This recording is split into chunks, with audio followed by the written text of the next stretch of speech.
welcome to episode 6 of the Diary of a Sales Expert podcast. And so thank you so much for giving me your ears and time again today to listen to some thoughts. This podcast is going to be a little bit shorter today, as I'm going to talk about a subject that's really critical, I think, when it comes to sales and selling, but really appreciate you'll give me your support and your time, and I hope that the ideas and things I'm sharing, if you haven't listened to some of the other episodes we've done, we've shared some really interesting stories over the course of the last few weeks, and we're going to continue to share great stories with you over the course of the next few weeks and months and years. The podcast is going to carry on going so that we can impact and influence as many people as possible. So, and as I say, my focus and my passion is on helping great people, business people and sales professionals get the results and that they want to. So look, that's always my drive and my goal, to make sure these episodes are giving you insights that are valuable and really helpful. So look, I wanted just to talk for 10 minutes or so today, just to talk about a subject that's really, really important when it comes to sales follow-up and when it comes to engaging with a potential client that you've got that has gone a bit cold on you. And it's a challenging one because unfortunately sales is part of a process, and there's lots of things that happen in sales that I unpick and I try and share on my YouTube channel and in this podcast about how to achieve success over a period of time. And there's a process to sales that I think generally needs to follow, which is when you meet someone, you need to understand them. I always talk to people about the 5 key words of sales being the problem or the desire. So people either have a problem, something that's really great in them, or they have a desire, something they want to change, they want to lose weight, or they want to go on holiday, or they have a problem where something's gone wrong, something's not happening for them. So we have that problem or desire. There's the understanding phase where we need to understand people and really get to know them. And most of sales is done in business-to-business sales, certainly is done in this phase, to understand the audience, the people, the company, the dynamics of what's going on. And then the final 2 elements of that are belief. So once you've understood someone, you then have to give them belief that you can solve their problem or where they want to be and help them get there. And the final one is they've got to trust you to make it happen. And those are the words, the 5 words that are, 4 phases and 5 words that I talk about as being critical in sales. And the bit in the bit that a lot of people miss out though is because they don't spend enough time understanding their audience and the buyer or the person they're engaging with. What tends to happen is that they focus on asking a couple of questions, and the buyer will even say to them, "Well, tell me a bit more about you," or "Tell me about your service," and then that sort of goes into it releases the floodgates to start moving into I can talk now about me. And the problem that happens with that, and I've done it a number of times, and we've made that mistake. We've all made that mistake. Is when we've had those conversations, and then we've started to pitch our service. Long story short, what happens is that someone might come back and say, "Okay, great, send me some information, I'll come back to you." And then you get all excited as a salesperson because you think, "Oh, well, actually, this is going to present some business for me," and you put it in your CRM, and even if you've got a sales manager, you even tell someone that that's going to result in business for you. And then you don't hear anything, and maybe it goes quiet for a couple of weeks, a couple of days, whatever the time it takes from that sales deal to happen.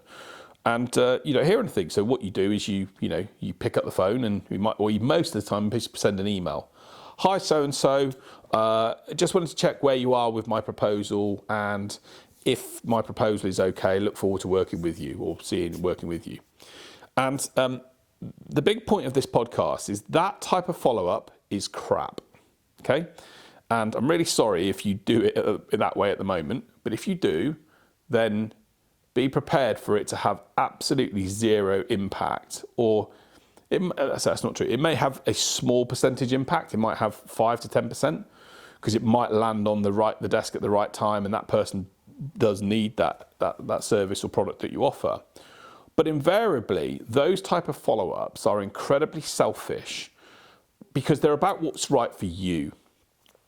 And sometimes, and I've said this a lot in sales, in presentations and resources I create, that when we're selling, the buyer doesn't care a monkey's, doesn't give a toss about you and how great you think you are. They don't care. And again, feel free, if you want to challenge me on this, feel free, reach out to me on James White Sales, any of my social media, challenge me. But the buyers don't care for how great you think they are. What they care about is, can you make a difference in their world? Can you make them achieve something? Can you solve a problem for them? You know, I love golf, right? I love playing golf. If I get some new clubs, okay, and I got some new clubs a year and a bit ago, you know, yes, I felt great having the clubs, but did I buy the clubs because I wanted to please the professional that served that fitted them for me? No. What I bought them so that they could make me improve my golf. It did something for me. And people buy very selfishly, and they buy for what's in it for them, what's right for them, and the reasons for them, what those reasons are, is our job as salespeople to find that out.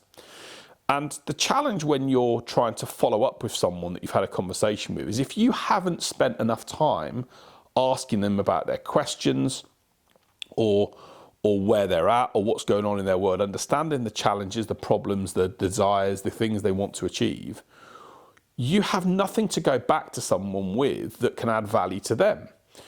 And what that then means is that they then feel, well, absolutely, why should I be in a position I'm going to ignore that email because it's about that person. I'll do it when it's right for me.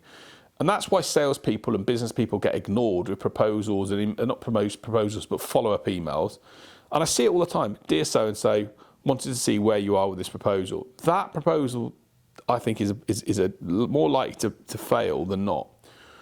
But what is more likely to work is when you follow up with value. So I'll give you an example. I followed up with a client. I've done some work with them already, but we've talked about an additional proposal, an additional piece of work. And they're very busy. They're a legal company. We do a lot of work in professional services, and they're a legal company. And I followed up with an email to their managing partner. And of course, I was very tempted to say, have you had any more thoughts around the proposal, what we've done? But I knew that approach was going to make them go, it's going to be easy to ignore. Because if it's not at the top of their mind, if it's not at the top of their thought process, it's easy for them to ignore it and just carry on with what they're doing. And maybe it will come to their mind at some point in time. And it's our job to keep reinforcing that with them. But right now, it's not going to be, the perception when they see that email land in their inbox or in their social media is, there's nothing in it for me. It's all about what you want as the salesperson, rather than what do I gain from it. Whereas what I actually said to that person was, because I'd spoken to them and understood about what they wanted to achieve, and this firm wanted to achieve some growth and some plans, I then thought, okay, well, what can I share with them that can help them do that? Because my goal is not to of course I want to do business with them, but I actually want them to solve the challenges and things that are important to them first and foremost. And so I sent them back a little note that said, I know when we talked last, you wanted to achieve this. You were keen to grow. They're keen to grow their business. And I sent them a link to an article that talked around how recruitment in the legal space is really tough. And here's what some other firms are doing to recruit the best talent. Because we'd made it clear in our conversations that for them to grow, they had to really train up their people and ensure their team were at the highest quality possible. So I shared that with them, and I said, look, this is an article that can be helpful or useful for them. And as of today, right now, I haven't had a response back. But what I do know is, in the mind of that person, me going to an email that says, do you want to buy my stuff again, it's going to make them, think, what's in it for me?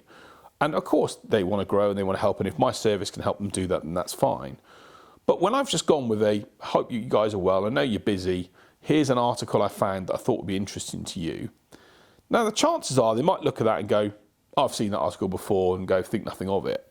But it's more likely that they're going to think, okay, what is this? And I haven't seen this before. That's quite helpful. That's quite useful.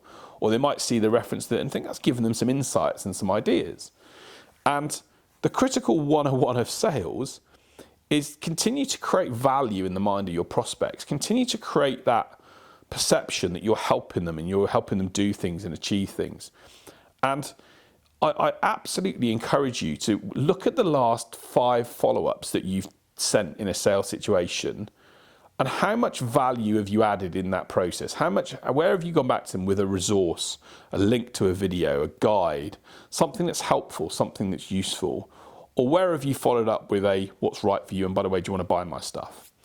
And I'm telling you that approach generally doesn't work, because it's about you. And unless you have some unique product or service that's so special that it makes people, clamoring to buy your stuff. And if that's the case, hey, let me know. Brilliant, good on you.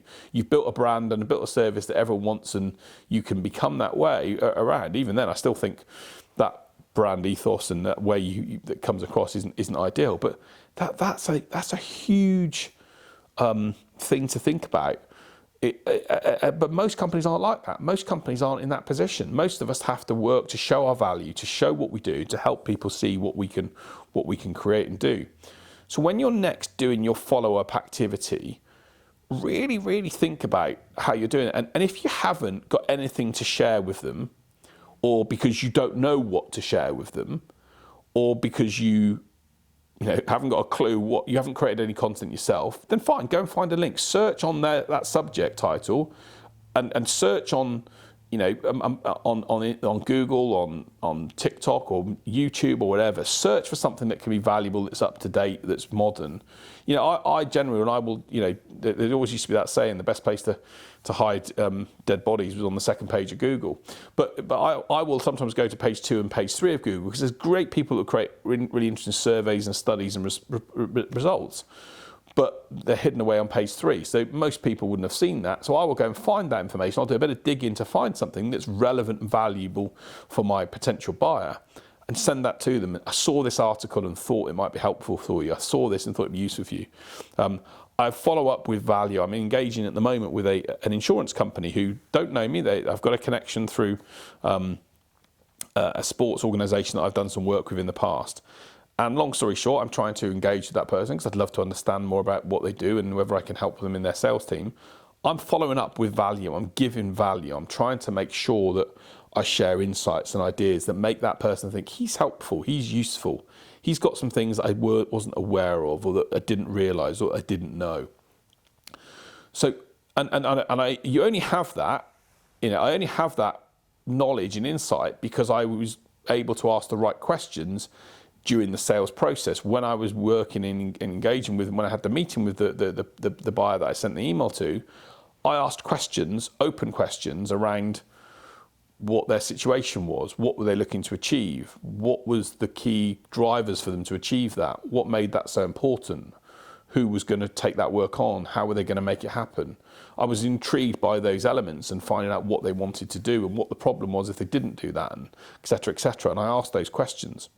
And because I was able to ask those questions, I was able to get insights and information. And that insight and that information, because I probed a bit more and I dug a bit more into their situation, gave me other insights. And I was then able to identify 4 or 5 key things that I know they're trying to achieve.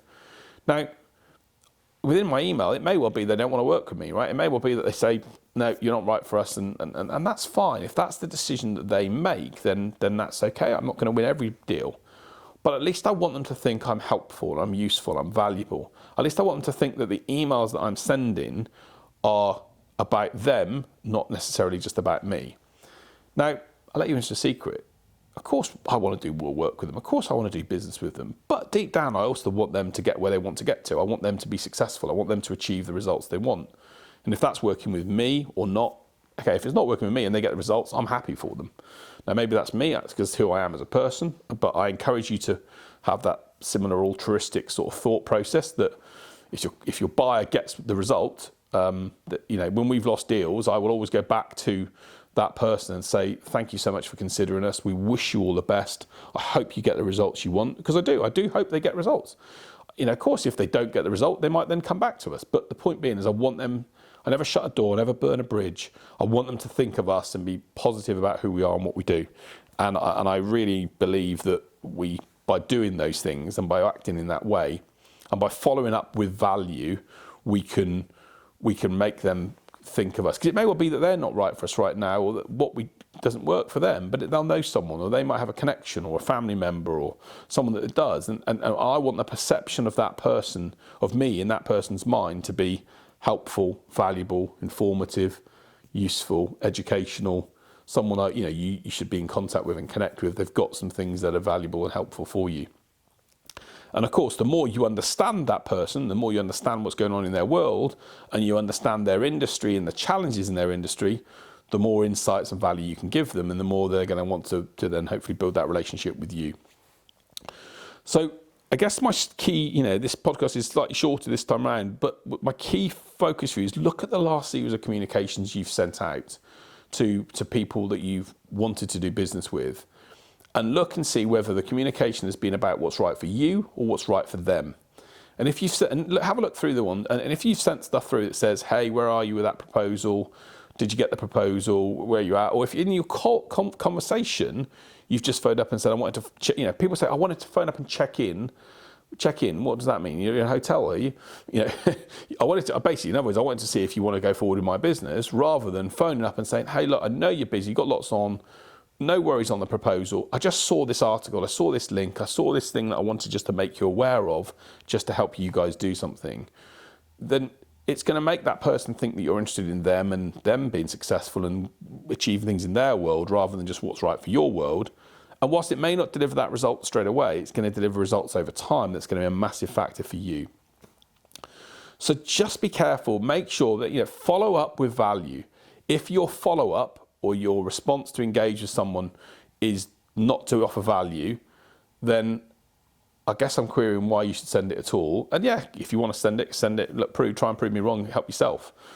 But the reality is that's going to be, he's going to have to land on the right desk at the right, or on that person's inbox at the right time for them to want to reply, I think. Whereas if you follow up with value, even though they may not come back to you there and then, it's their perception of you in their mind. What is the perception of you in their mind? And in sales, I talk a lot about how we want to get in the mind of our buyer. I want to think what they're thinking of me right now. I would love to be a fly on the wall in their head and in their conversations around what I do, because if I knew that, and if I knew they were thinking, "We like him, but not sure about this, this, and this," then I could then, or "How will he help us do this?" Whatever those thoughts are, then I could then put in place resources, materials, plans to help them overcome those worries and thoughts. And in sales, we have to get inside the mind of our buyer and the prospect. The very best salespeople are able to think like their prospect, think like their buyer, put themselves in their shoes. What are they worried about right now? What is this going to give me? What's it going to give them? And they're able to think like that. And because they think like that, they're able to do incredible things. So look, just have a look at your last series of communications. Have you followed up with value? If you haven't, vow to change it. If you don't know what to send, because you're not sure what is valuable to them, it's because you haven't asked enough questions in the process. I'm going to do a podcast episode around asking great questions.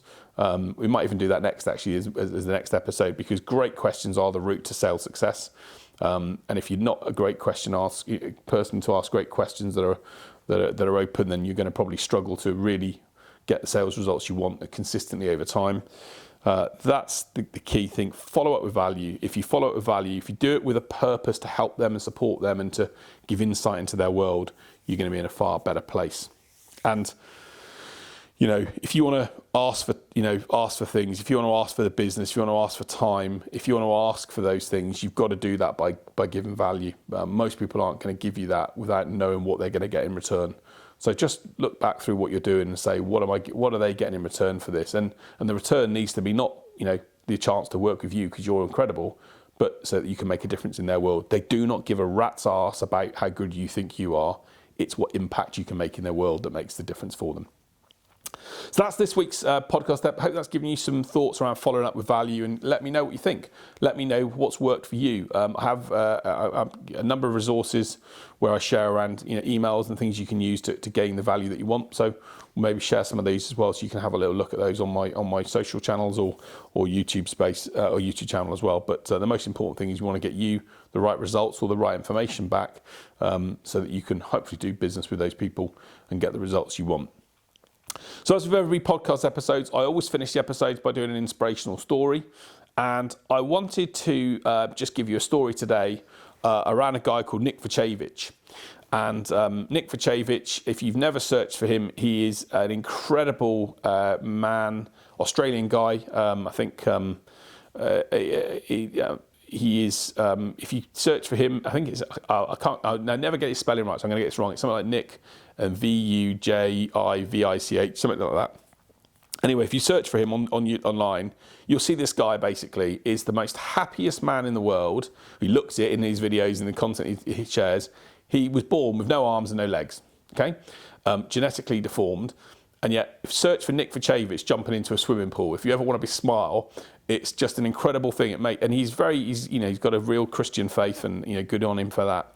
But it's one of the most incredible things in the world, seeing this guy that's got no arms, no legs, jump off a diving board into a swimming pool, because he wants to show the world that he can survive and basically come out of that pool. And when I think about it, I'm smiling now. I think about this guy because he's just an inspirational speaker. What he's done, even though life dealt him a tough card, right, in terms of the way he was born with no arms and no legs, he's decided to turn life on its full circle. And we all moan about stuff in our lives sometimes, but when you see people like that and you see their happiness and what they're doing, he probably has his bad days, of course, like everyone else, but he's inspirational in what he does and how he does it. And I think when you see someone like him, you can't help but be infused that actually the world's not that bad, maybe. And if he's in that position smiling, then maybe we can do the same thing and be inspired by it. So have a little look for Nick Vujicic. Have a look for the video of him diving into a swimming pool. I think it's brilliant. It just makes me smile thinking about it now. I'll try and put a link in the comment section below so you can see what you think. But let me know if that doesn't motivate you and inspire you, then not sure what will. So that's it. Thank you so much for, again, giving me your ears and listening, or wherever you're on the bus, or whether you're on the train, or in the car, or at home chilling, whatever you're doing. Thank you so much for giving me your time and your attention. I hope that this podcast is giving you value and use. If it is, then please like it and subscribe and share it with as many people as possible, so we can get so many people being inspired to achieve all the things they want to and get the results in their sales career that they're looking for. But it's my absolute honour and to have you with me on this journey, as we talk about sales experiences and stories and ideas that can get us all the success we want. Thank you again for your time, and I look forward to next week's episode and giving you some insights on sales questions and how you can become an expert asking great questions to achieve the results you want. But until then, have a brilliant week. See you soon.